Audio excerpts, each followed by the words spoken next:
Thank you so much for that introduction. Good evening, dear friends. It's good to be here with you. I'm happy to be part of this African Film Festival 2013. She has said the title of my presentation. It was the great communication scholar Harold Laswell who outlined the functions of communication in the society. And one of them, he said, is transmission of cultural heritage. And the film as a medium of communication has a great role to play in cultural transmission. And because of that, I got interested. I wanted to look at how the Nollywood has represented the Nigerian culture in the global market. And first of all, I started this paper by looking at other papers, other works that other authors have done in film. And I saw that they discovered that film could serve as a tool for socialization, information, education of the masses, and national development.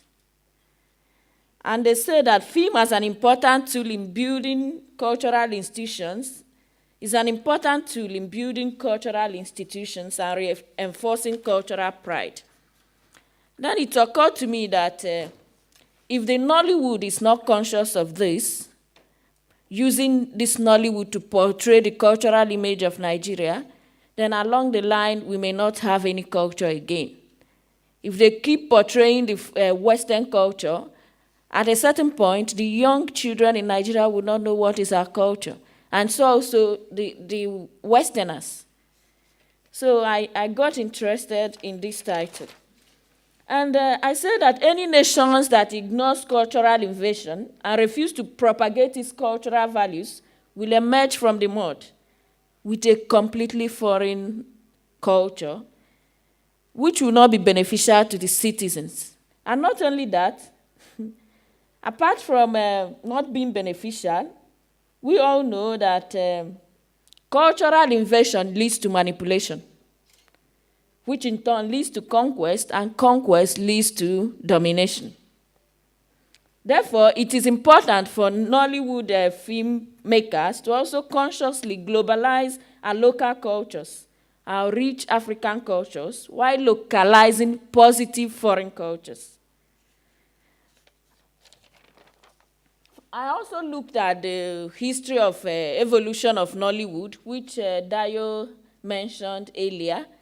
And I discovered that it was in 1903 that the first film screening was done in Nigeria by the colonial masters. And at that stage, it was purposely for education. The Nollywood, as we see it, as he said earlier, came in 1992 with the birth of Living in Bondage. However, today, Nollywood is the second largest producer of films after the Bollywood and before the American Hollywood. And on a yearly basis, they produce about 1,500 films. And Nollywood now employs over 200,000 people. Therefore, looking at the growth of Nollywood, I felt that Nollywood as a mass medium has the capacity to set cultural agenda for its entire audience by what they choose to showcase, how they showcase them, and its cultural implications on the Nigerian nation. Now I looked at the specific ways Nigerian cultures are represented in Nollywood films. And I articulated it that they are presented in two broad ways. The first one I called the internal mirror thematic cultural representation, and the second one I called the external mirror thematic cultural representation. The internal mirror thematic cultural representation comes in forms of historical films, films reflecting the current state of Nigeria, and those projecting how Nigeria should be in the future. Such historical films, those I have watched, there's one they call Ijele. Unfortunately, they present all the past cultural practices of Nigeria, like female circumcision, superstitions, occult world, and so on and so forth. Yeah, that was true, but we have passed that stage. But it's still on now, so I don't know what Nollywood is doing with it now. Are we telling the world that Nigeria is still like that? It is not true. And that could account for the reason why today in the whole world, Nigeria and Africa at large is still seen as retarded, unprogressive, and culturally repugnant set of people. Though Nollywood at times, like in the film Thunderbolt 2000 and Trials of Love 2002, they did a better job, but much is still left to be done. Then another problem I have with Nollywood film is the presentation of women. The Nollywood film projects about women, their projections about women is no longer attuned with the new image and role women play in the current Nigerian society. But they hardly capture this. Nigerian filmmakers, they forget that they are not aware of the shifting paradigm of women's discourse. Most people, when they see this film, some of my colleagues tell me in Nigeria, men beat women and do this and do that. That was, but it's no longer like that. Then how would they know that it has changed if the Nollywood does not present things like that? A lot of Nollywood films gave negative images of women, something like Living in Bondage, 1992, Abuja Connection, 2003, Dangerous Sisters, 2004, The Glamour Girls, and so on and so forth. Then in the external mirror thematic representation, I mean, when Nollywood is permeated on foreign cultural values, a good number of Nollywood films are borrowed films, but they change the titles, and these are Western cultures being presented. And sometimes I feel they do that because they want to appeal to a larger audience and probably make more money. For example, the movie Sakaba is a compelling example of how Nollywood blends African sensibilities into Hollywood convention. Besides, the name Nollywood, I have a great problem with it. It's still an imitation of foreign culture. Hollywood, as we know is a name of a town in the United States known for film. But I don't know the origin of Nollywood. They are here to explain to us why Nollywood is the better name for Nigerian film industry. Finally, I would say that having looked at this internal and external thematic mirror representation, Nollywood has also done well. They have done well. Of course, in the whole of Nigeria and the whole of Africa, they are popular, and also African diaspora is very popular. And I also know that they have a lot of challenges ranging from lack of finance, lack of professionalism, poor distribution, poor editing, and piracy. But that notwithstanding, there's need that they go further.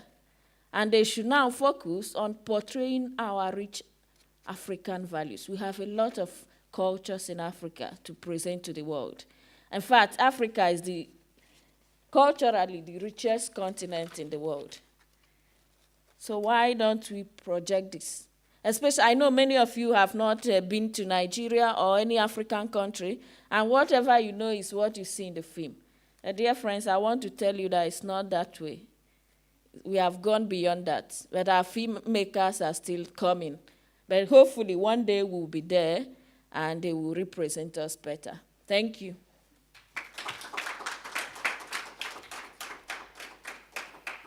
Thank you, Doctor. Oh, not working. Is it working? Darnell, not working.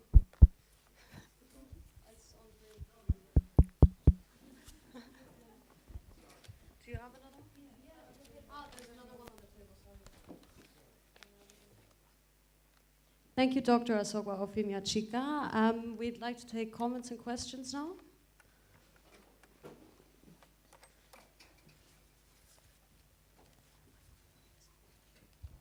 Thank you for your wonderful presentation. It was very interesting, thought-provoking. Mirror effect or deflection. Now, what are we mirroring?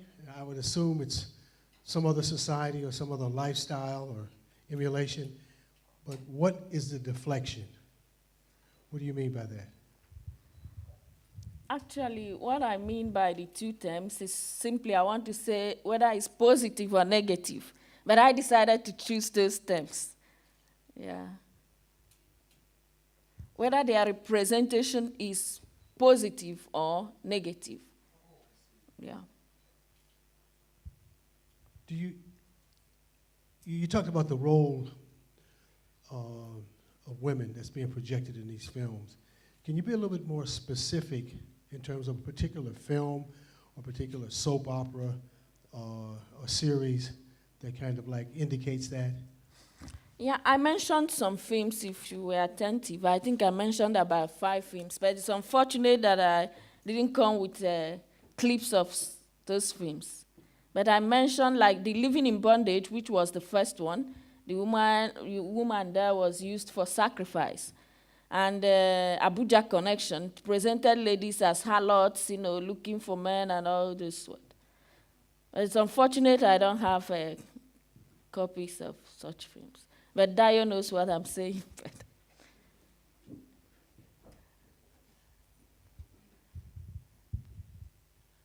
Thank you very much, Dr. Asogwa, for your wonderful lecture. My question is, when I watch most of the Nigerian movies, because I am really a fan of Nigerian movies, what has represented Nigeria to the rest of Africa, because I'm coming from East Africa, is like Nigeria is very, is doing a lot of witchcraft. It's superstitious, and that is the way of life. And maybe now you'll have opportunity to tell us how is life there. Thank you.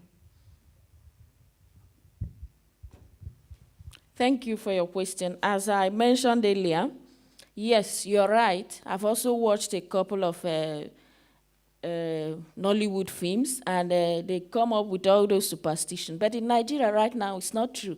Nigeria is a country dominated by Christians and Muslims. The African traditional religion is almost, I don't think if we have up to 1%.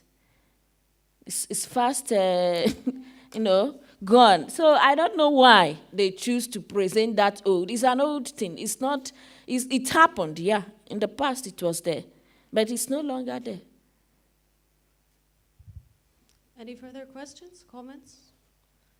So I have a question, actually. So you believe that currently the state of Nollywood, so the films that are currently being made and screened worldwide and in Africa, genuinely, in general, all portray a negative image of the current state of affairs, both socio-political and cultural, in Nigeria? Is that correct? Not all, but Not a all, good but the number, majority. yes. Okay, and how do you see, I mean, I don't know if you've also to pay attention to other genres of African films, so I mean, maybe not coming from Nollywood, but for example, we just saw an example from Kenya, or have you seen other instances where you can say that applies to generally in the African film industry? I can't say that because I'm not so conversant with other African films. Okay, all right, thank you. Any other comments, questions? No? Okay, well in that case, please join me in expressing our gratitude to Dr. Asogwa Euphemia, Chika.